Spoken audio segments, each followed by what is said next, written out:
จัดการเลย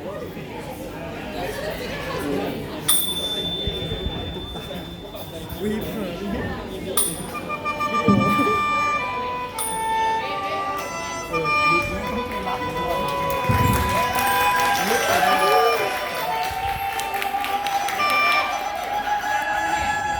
ึ้นตอนเริ่ม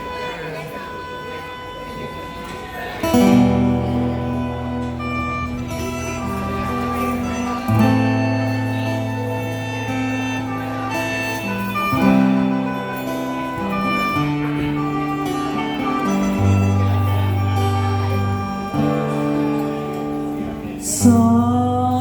ยนาทีนั้นจากฟ้า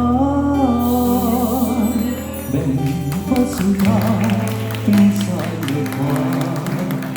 สองฝั่งน้ำความก็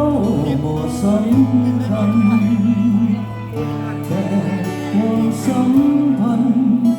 สองเฮามัน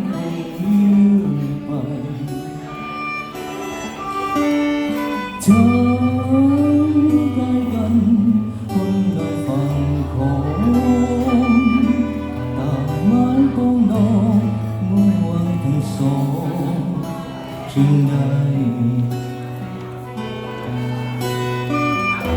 ด้วยความใฝ่ฝันนั้นสุดหัวใจปักฝังสู่ในเมืองใจ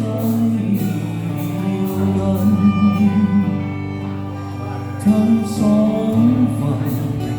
กันกลางด้วยสายนาทีแต่ประเพณีนั้นบอกต่างกันศาสตร์ลาวและไทยก่อนนั้นเคยได้สัมพันธ์ผู้สานโลหิตเดียวกันเพียงน้ำใจนั้นมาดังกันขอฟ้ายินสู่สุขีโปรดคิดปานีจงอย่าได้มีวันห่าง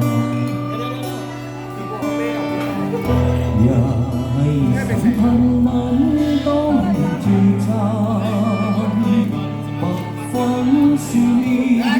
ในนาทีสองฝั่ง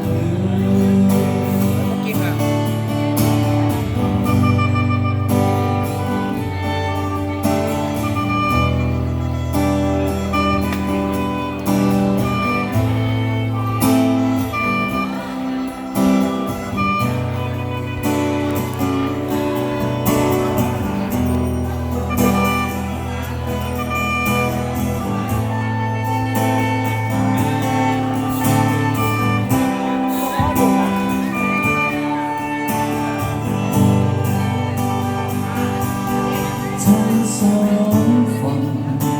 กันดานด้วยสายนาทีแต่ประเพณีนั้นบอกต่างกันศาสตร์ลาวและไทยก่อนนั้นเคยได้สัมพันธ์ห่วงสาย